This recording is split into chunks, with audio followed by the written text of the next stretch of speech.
Tyler Bennett thought he was dying. For 3 months, his body had been changing in ways that made no sense. His stomach was swelling. He couldn't keep food down. Strange cravings kept him awake at night. When he finally dragged himself to the emergency room, begging doctors to tell him what was wrong, they ran test after test. Then they wheeled in an ultrasound machine. What appeared on that screen made everyone in the room go silent. The doctor's hands started shaking. A nurse gasped and stepped backward, and Tyler stared at the monitor, unable to believe what he was seeing. Because inside his body, something was growing. Something that had a heartbeat. Something that shouldn't exist. Tyler Bennett was 26 years old, living in Seattle and barely surviving financially. He worked 2 jobs, delivering packages during the day and waiting tables at night.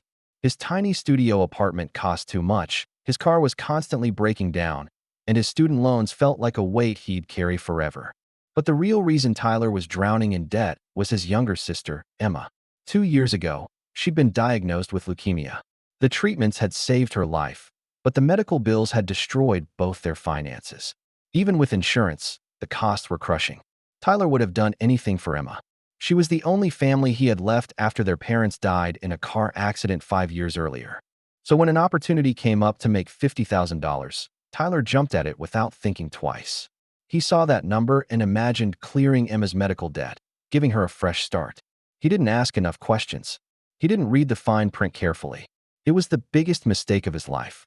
Tyler saw the flyer on a Tuesday afternoon, taped to a bulletin board outside a coffee shop. Earn up to $50,000. Volunteers needed. 6-month program. Healthy individuals ages 25 to 35. There was a phone number and the name of a company, Genesis BioTech. The Genesis BioTech office was impressive, sleek glass building downtown, modern furniture, professional staff. Dr. Helen Chase, the program director, was a polished woman in her 40s with a warm smile. We're conducting a wellness optimization study, she explained. 12 participants, 6 months. You'll take a daily supplement and come in for weekly health assessments. Very straightforward. It sounded almost too easy. But Tyler was desperate. He signed the paperwork without reading it carefully, page after page of dense legal language. He just wanted to get to the part where he earned money to save his sister. Welcome to Project Genesis, Dr. Chase said. You're participant number 7. The first month was easy. Tyler went to the clinic every Monday morning for vital signs and blood work. They'd give him a bottle of small white pills, 1 per day with breakfast. At first, he felt great. More energy, better sleep, improved mood. Then things started to change. Week 5, Tyler's sense of smell became incredibly sharp. Car exhaust made him gag. Coffee suddenly made him nauseous. Week 6, he was vomiting every morning. He'd lost 10 pounds, but his stomach looked bloated and swollen. Week 7, his chest became tender. His jeans wouldn't button anymore because his stomach was firm and round and protruding. Week 8, Tyler started feeling flutters in his abdomen, like something moving inside him. Something's wrong with me, Tyler told the nurse. These side effects aren't normal. But she just smiled. You're actually our top responder. Your body is reacting beautifully to the treatment. By week 10, Tyler's coworkers were noticing. His stomach had grown significantly, round and firm-like. But no, that was impossible. The movements inside his abdomen were getting stronger. Sometimes something would push back against his hand from the inside. Tyler was terrified. By week 12, Tyler couldn't ignore it anymore. One night, the fear became too overwhelming. He drove himself to the emergency room at 11 p.m. and told the triage nurse, I need help. There's something inside me. The ER doctor ran blood work. When the results came back, his expression changed from bored to confused. Your hormone levels are very unusual, he said slowly. Your HCG is elevated. That's a hormone that's typically only present in. He stopped mid-sentence. We need to do an ultrasound. Right now. Tyler lay on an examination table as a technician squeezed cold gel across his swollen stomach and pressed the ultrasound wand against his abdomen. The monitor flickered to life. Tyler turned his head to look at the screen and felt his entire world stop. There was something inside him. Something with a clear, distinct shape. A head, a curved spine, tiny limbs, and a heartbeat, a rapid, rhythmic pulsing that filled the room. What is that? Tyler whispered. The doctor's face had gone pale. That appears to be a fetus. Approximately 14 to 15 weeks gestation. Tyler's mind went blank. That's impossible. I'm a man. Men can't. I don't understand this either, the doctor said, his composure cracking. This shouldn't be anatomically possible. You don't have a uterus, no female reproductive system, and yet. He gestured at the undeniable image on the screen. A baby. Moving. Living. Growing inside Tyler's body. More specialists were called. A CT scan revealed an artificial structure in Tyler's abdominal cavity. It looks like a uterus, the surgeon said quietly. But it's not natural. The tissue composition is wrong. Like something was grown or implanted there.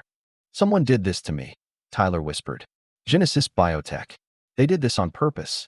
The hospital reported the case to police. Detectives took Tyler's statement and went to the Genesis BioTech building that same night. It was completely empty. No furniture, no equipment, no files. The company had vanished. Dr. Chase, the staff, every trace of Project Genesis, gone. Tyler was left with an impossible pregnancy, no answers, and a baby growing inside his body that shouldn't exist. The medical team didn't know what to do. His case was unprecedented. The structure is integrated with your circulatory system, a specialist explained. Attempting to remove it would be incredibly dangerous, possibly fatal. Until we can safely deliver the baby, you have to stay pregnant. Tyler felt like he was living in a nightmare. But every day, his stomach grew larger. Every day, he felt the baby moving, stronger kicks, more frequent movements, a constant reminder of the violation. Tyler's sister Emma was his only lifeline. When he called her from the hospital, she drove straight there and stayed by his side. We're going to figure this out, Emma promised. These people are monsters. None of this is your fault. I was trying to help you, Tyler sobbed. And now I'm pregnant. I'm a man and I'm pregnant. Emma helped Tyler navigate everything. She went with him to medical appointments, helped him find a counselor, stayed at his apartment when the panic became overwhelming. The police investigation continued, but Genesis BioTech had disappeared completely. Tyler quit both his jobs. He stopped leaving his apartment except for medical appointments. Strangers would stare at his masculine face and pregnant belly, trying to make sense of what they were seeing. Tyler hated his body, hated what had been done to him, but he also felt the baby moving every day.